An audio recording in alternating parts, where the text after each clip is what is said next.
Hello, everyone. Welcome to the Veterinary Business Podcast, your ultimate resource for developing a successful veterinary practice and career. I am Naren Arulrajah, the founder of the Veterinary Business Podcast and one of the 4 co-hosts.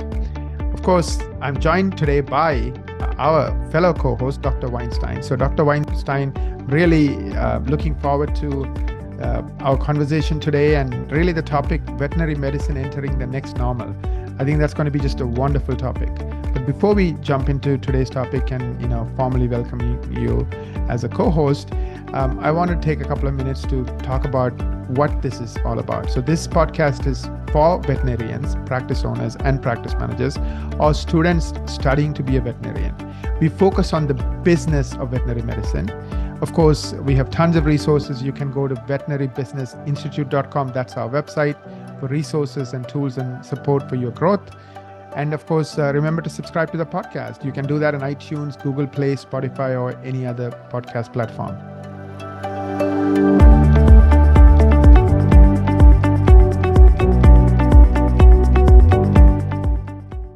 Dr. Weinstein, welcome.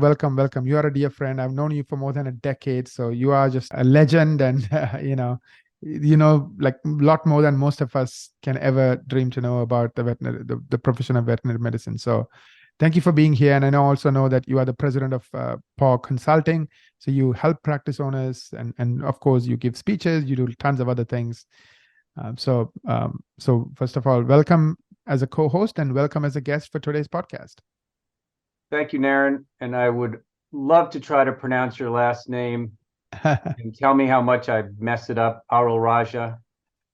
You hit it out of the ballpark. Thank you. Appreciate it. But I will address you as Naren today. Thank you for the invitation. Thank you for the opportunity to help influence the next generation. And I look forward to seeing where you take me today, because this could be a smooth journey or it could be a rough road. So you're in charge, and I get to sit here and be grilled. Thank you for giving me the opportunity to grill you. So appreciate that. And I do like the topic, veterinary medicine entering the next normal. Veterinary medicine entering the next normal. Unfortunately, we live in a time and an age where the speed of change only gets faster. Like we think things are settling down, but no, they never do. And that speed continues to accelerate and accelerate. Lots of forces beyond, our control, right? Like the economy, the pandemic that we all went through, changing perspectives on what, team members want and what veterinarians want and what pet parents want. I mean, their whole view on having kids versus pets. I mean, so many things are changing, right? Like most of the Western countries now have declining population if you take away immigration, meaning if you just look at the people living in that country, like almost all Western countries, I think the birth rate is like 1.2 in some countries. Like, in other words, for every female, they're having 1.2 kids. As we all know, for it to be in equilibrium, you need 2 kids, right? Like, a man and a woman, so 2 kids. So hopefully you're not dying off. You just are replacing the people who are going to be dying with the next generation. So that's all going on. And of course, people are using pets as a way to, have that kid that without the burden of sending them to high school and college and all that good stuff. So much stuff happening. So let's jump in. In your eyes, let's take a veterinary medicine perspective. What are some of the challenges that veterinary practices are facing today? It's a good question, because we somewhat, quote unquote, survived the pandemic in a pretty good state, because economically we did okay. Business was good. We made a lot on the revenue side. And now we're coming out and we're dealing with a different economic environment, both at the micro and macro level, cost of people, cost of goods, everything else is going on. So I think the economy is a challenge that we have to be aware of. I think people and the different mindset regarding work and the low unemployment rates, at least in the United States, is a discussion that needs to be considered. And I think we need to look at technology and its impact and its use, misuse, disuse when it comes down to it. I think there's a lot of, and I think when it comes down to the veterinary profession, change management is something that we need to be better at, because I do think that we have been very reticent to change unless it's forced upon us. And the pandemic forced us to change, and we showed that we could change, but it isn't something that we do voluntarily very well. So I think I just kind of gave you a couple of different things: people, technology, change, the economics. All of these things are impacting and should impact our veterinary businesses. Thank you. There's two follow-up questions I want to ask you. You talked about the economy. You said pandemic from a business standpoint was good for veterinarians, right? A lot of people had pets and so forth. So the demand just grew, off the charts. And then, of course, you also touched on like where we are moving into, and you said, well, one of the challenges we have all noticed is everything is more expensive, 30, 40, 50% more expensive, from wages to all kinds of other things, right? So, and also finding people is hard because of low unemployment and people's mindset about work. Is there, on the economic side, on the customer side, do you see any changes with the high interest rates and the Fed trying to put the brakes on things and whatnot, on inflation? So the consumer of veterinary services, the pet owners, horse owners, cow owners, pig owners, etc., during COVID, at least on the companion animal side, their expenses had been limited. They weren't traveling, kids weren't going to school. Really what they were paying for was Netflix and Instacart. Right. And so cash flow was there, and pets were being front and center. I mean, you weren't leaving and going to work. The pets were there. So you saw things, you had time to bring them in because lifestyles changed somewhat.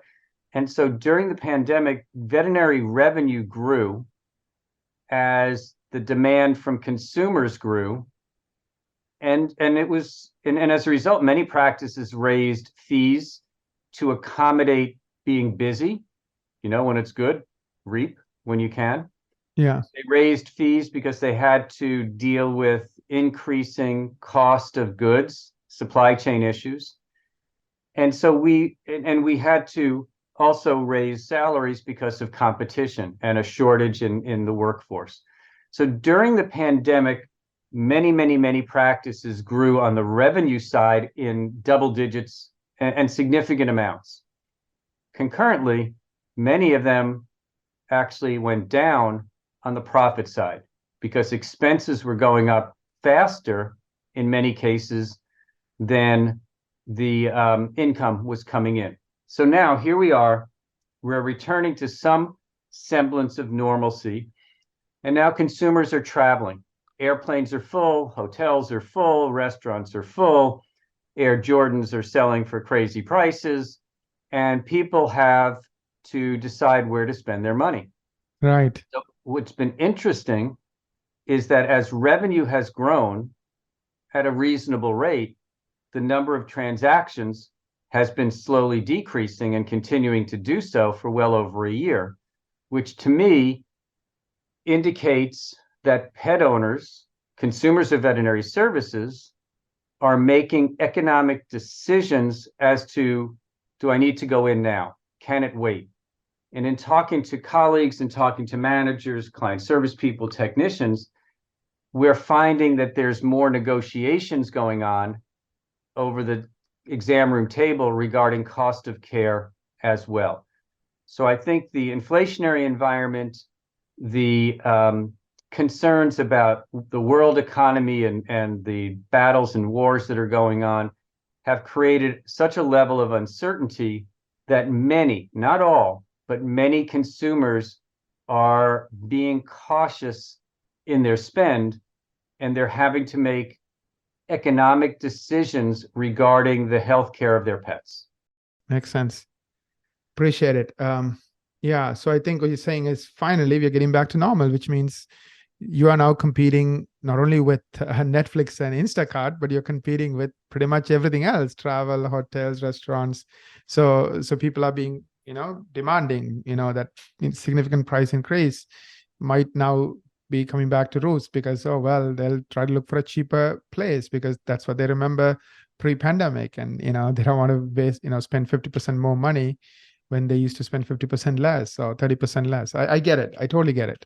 So it's a different dynamic, different world. And I guess some sense pandemic was a blessing on the demand side, but now it's becoming an inverted curse because costs have gone up also because of the pandemic, with people printing money and government giving everybody free money, all that good stuff, inflation and everything else. So anyways, let me kind of go to the second question I have. What are some of the challenges that veterinary profession as a whole is facing? People, Mhm. people, and people. Okay, Mhm. there's three. I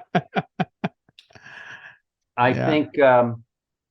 think we have workforce challenges at the veterinary level because as we got busier, we needed more doctors, and we did have some doctors that we lost to from the profession during the pandemic for any of a variety of different reasons.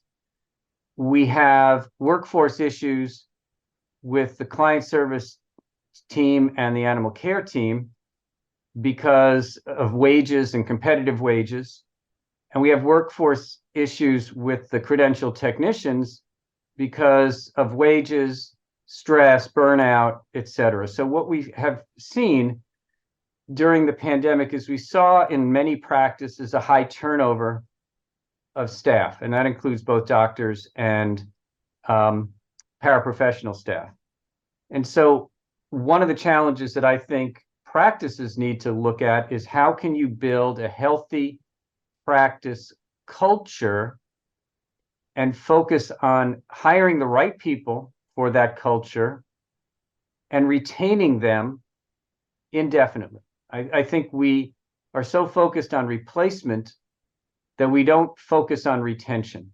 And so I think staff retention can go a long way to meeting client expectations, which is really challenge number two. The people part of that is challenge number two, because client expectations have gotten higher. Of course, when you pay more, you expect more. So you need to have great people on the team who stick around and provide great service. I think the service proposition is where another of the focuses needs to be, foci needs to be. Veterinary medicine is a healthcare provider. No, we're a service industry that provides healthcare. And so we really need to focus on the service. Well, to provide service, you need to have the right people. And to have the right people, you need to hire them, train them, and retain them, because you and consumers want a consistent experience with those people. And so the people part of veterinary medicine has to really be a big focus, and at the professional level, at the global level. It's how do we find the right people? How do we train them? How do we retain them? How do we get them to be contributors to the client experience? And how do we provide an increasing value proposition to our clients so that they are committed to their pets and they're committed to the veterinary profession?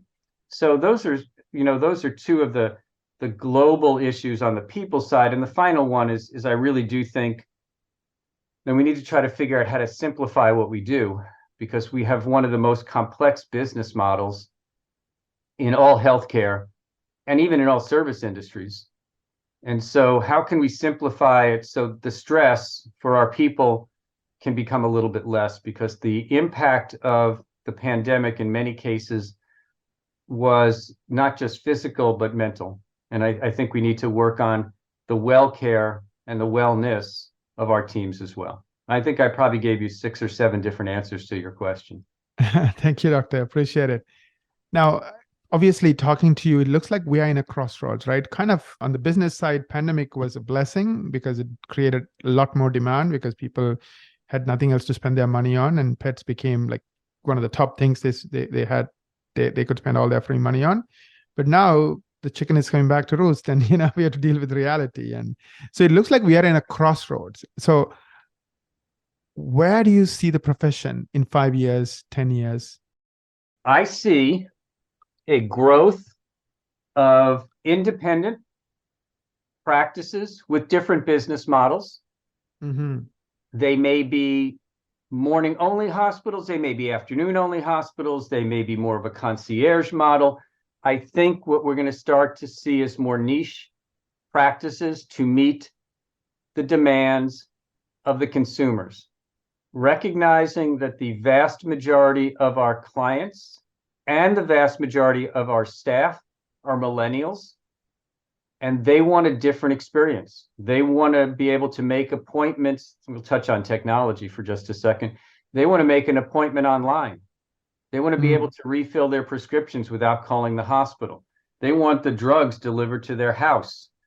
They want to be able to communicate by text and by email and not necessarily by telephone. So we have to start to look at what technological tools and what business models will fulfill the needs and desires of the millennial generation, who communicate differently, who find their information differently, and maybe don't want to spend 30 minutes waiting in a lobby to be seen. So how can we give them an experience that is an Uber experience, a Starbucks experience, or an experience similar to that? So I think 3 to 5 years from now, I think we're going to see more and different independently owned business models. I think we're going to see fewer of the national corporations, but they'll be bigger. I think many of the smaller corporations will be assimilated into the larger corporations. I think the national corporations are going to have to approach things a little bit differently because they're finding economic challenges just as the private practices and independent practices are. I think we'll see more and more technology that will allow us, and let's talk about telehealth, because I think telehealth is on the forefront of a lot of this. I think telehealth fits into the veterinary profession. We just haven't figured out how and where. But I think we're going to find some technologically based practices. I think we're going to find some niche practices that deliver to the needs of and demands of consumers. I think we're going to find some veterinarians who can find lifestyle practices where they maybe work 3 days a week, maybe work 4 days a week, but can still provide the income that they need to have the lifestyle that they want.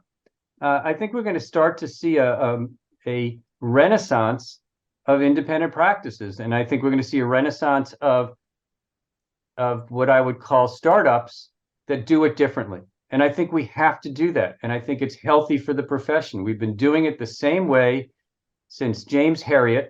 We've been doing it the same way since Noah, the first veterinarian. And we need to start to think about how can we do things differently. So the next normal is going to be all about change and not about doing it the same way we've done it in the past. Thank you. So what you're saying is this is going to be the time for business owners, i.e. entrepreneurs, who are going to be customer focused and who understand the millennials are totally different from the baby boomers. And the millennials are by far already the largest consumer base for any vet practice owner. Yep, that's what we're going to have to do, is you have to know your audience. Mm-hmm. Naren, you're in marketing. I don't need to tell you that. Marketing is all about identifying your 4, 5, 6, 7 P's, whatever the number of P's are you're up to. And one of those is your people. Yes. And I'm not if sure you have a practice that doesn't cater to the customers, they'll go somewhere else, period. Yes. No, but there may be a pool of customers. It's interesting, as a veterinarian, and many of my colleagues will relate to this, we want to be everything to everybody. Right. We want to be Costco. But not everybody wants Costco. Some people like the mom and pop grocery store. Some people like Target. Some people like, a large grocery chain. I think what we have to start to do is develop a vision for our practice, share that vision with our team, share that vision with our clients, and identify those clients that want to come to see our business for the vision and the mission that we believe in. I think there's so many pet owners out there that we can take care of, that we don't need every pet owner. We need those pet owners that believe in the mission that we're going to deliver and the vision that we're going to deliver to them. And if we take care of those pet owners and you keep them coming back and you retain them indefinitely, you don't need new clients because they will be the source for your new clients. I think that what we really need to be focusing on is staff retention and client retention, because I think in the big picture, it's about building your community within your practice. And the community is your team, and the community is your clients. Right. One thing I'm noticing is like we are starting to listen to calls and starting to provide insights. There are some practices that are not booking half their new client phone calls, meaning they're not doing a good job in that phone call for the patient or the millennial to say, yeah, I'm going there, let me book an appointment. So, I mean, think about it, right? If that practice is getting 100 new client calls a month, that's 50 a month that's just getting wasted. So it's no longer just enough to just talk about it. You have to now start measuring things. You have to start working on things. You have to start executing on it, right? Because the practice is not one patient. It's rather hundreds or thousands of patients and clients. Let me ask you, are there 3 things that a veterinary profession can work on today that will set them up for success for tomorrow?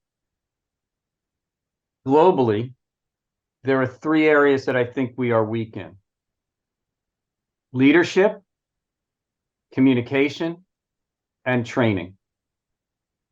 And when I say leadership, it's at all levels. It's not just within veterinary practices, it is within associations, it's within education, it's within business. I think we need to start to develop leaders in this profession who are visionary and will start to push the profession into the next normal. Kicking and screaming, we either need to push them and pull them into the next normal. So we need to do a better job from a leadership standpoint. We need to do a better job from a communication standpoint and speaking to practices and staff and everything else, and also to association members and just people in the profession. We're not the best at communicating. We're not the best at sharing ideas and concepts. We're not the best at being transparent in what our concerns are. From a leadership standpoint, many leaders are tight-lipped instead of communicating. So we need strong leaders who are also strong communicators. Oh, and by the way, communication is 2-way. And the other way is listening. So we need to be better listeners. So we need leaders who are good communicators and good listeners. And then we need to be better trainers and teachers. We need to be better trainers and teachers of the next generation of veterinary students.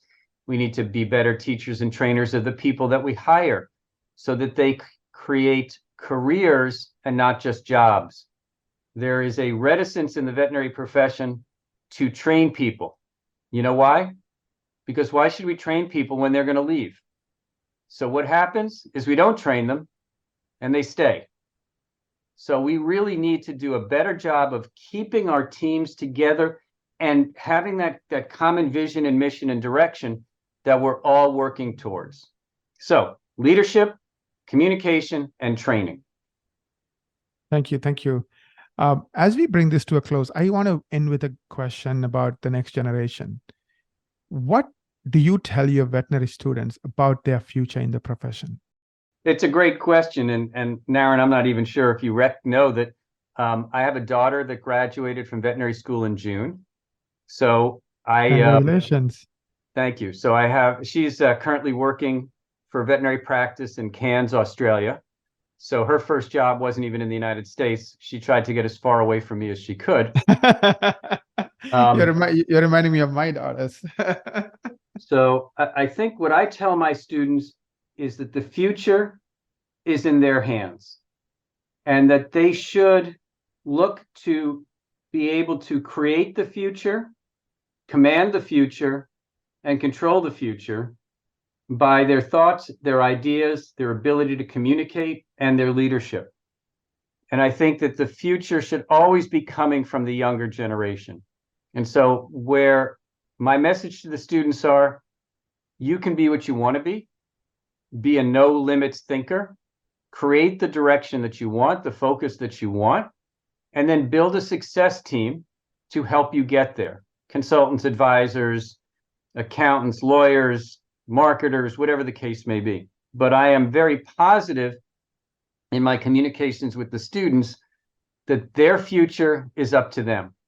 And it would be best to set the tone for the future than follow the past. They should be the ones leading us into the next normal. Thank you so very much, Dr. Weinstein. I really appreciate your time today. I really enjoyed our topic, veterinary medicine entering the next normal.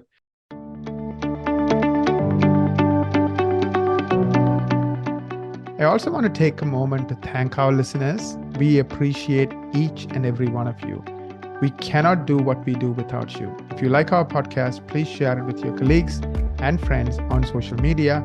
Also, please don't forget to leave a review on your favorite podcast platform. Your reviews will help other doctors and practice owners find us. Until next time, keep striving for excellence and making a positive impact in the life of your patients and pet parents.